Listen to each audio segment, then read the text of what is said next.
Lepas 2 tahun pakai 330Ci ni, bulan lepas saya jual. Untuk nak start chapter baru, kita eksperimen kereta lain. Sama ada EV ke ataupun petrol. Korang rasa yang mana?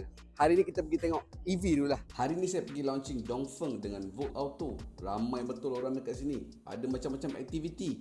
Untuk kereta yang laju, tahap kereta sport. Yang ni model 007. 0 to 100 dalam 3.9 second. Ada fast charging 11 minit.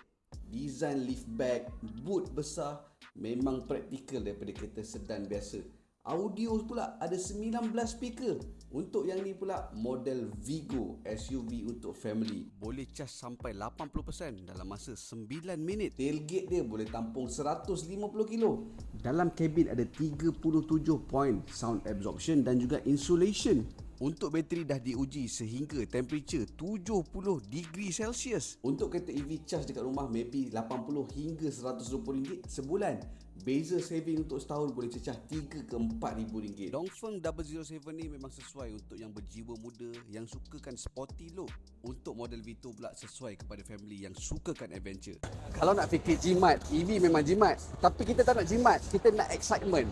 Korang rasa macam mana? EV yang tadi ke? Ataupun kereta petrol? Mungkin kita kena try EV. Kereta special macam ni korang kena experience sendiri. Jemput datang ke event Dongfeng dekat Rain Tree Plaza TRX.